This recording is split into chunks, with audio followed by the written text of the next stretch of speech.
मध्य प्रदेश के भोपाल में स्कूलों में अब बच्चों को स्वाधीनता सेनानी वीर सावरकर के बारे में पढ़ाया जाएगा।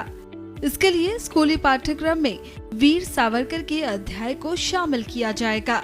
इसके साथ साथ बच्चे भगत सिंह, सुखदेव, राजगुरु जैसे क्रांतिकारियों के बारे में भी पढ़ेंगे।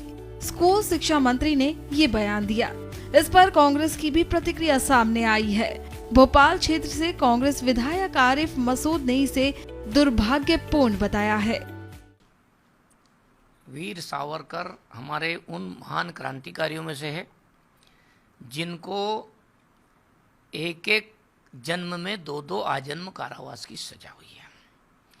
और 1857 का जो हमारा स्वतंत्रता संग्राम था, पहले लेखक हुए जिन्होंने 1857 के आंदोलन को स्वतंत्रता संग्राम कहा, नहीं तो लोग गदर ही कहते थे।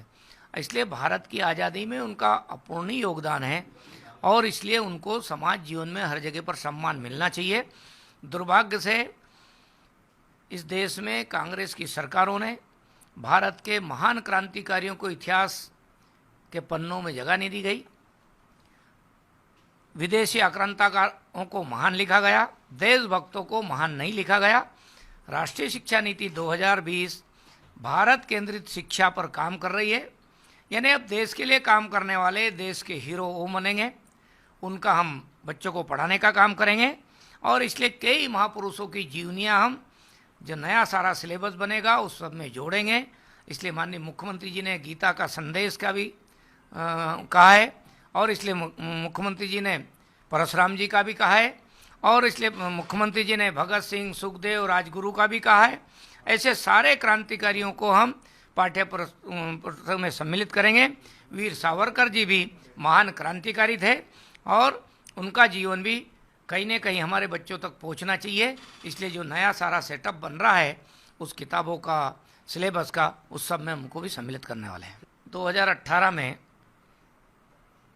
कुछ समय के लिए कमलनाथ जी की सरकार बनी थी। कमलनाथ जी ने जिस स्वतंत्रता संग्राम आंदोलन में जिस महापुरुष का विशेष योगदान है, जिनको एक जन्म में दो आजन्म कारावास की सजा हुई, ऐसे स्वतंत्र वीर सावरकर की किताब एक स्कूल में बांट दी गई थी। कमलनाथ जी ने उन प्राचार्य को निलंबित किया गया था। यानी कांग्रेस के लोग हमारे देश के क्रांतिकारियों को बच्चों तक पहुंचाना नहीं चाहते थे और उन्होंने अपनी सरकार में करके दिखाया। लेकिन भारतीय जनता पार्टी की सरकार की नीति है, हम ऐसे सभी क्रांतिकारियों को सम्मिलित करेंगे और वीर सावरकर जी को भी हम उनके चरित्र को भी पाठ्य पुस्तक में सम्मिलित करने वाले हैं। सावरकर को किस हैसियत से शामिल करना चाहते हैं, ये बड़ा सवालिया निशान है और बहुत अफसोसजनक है।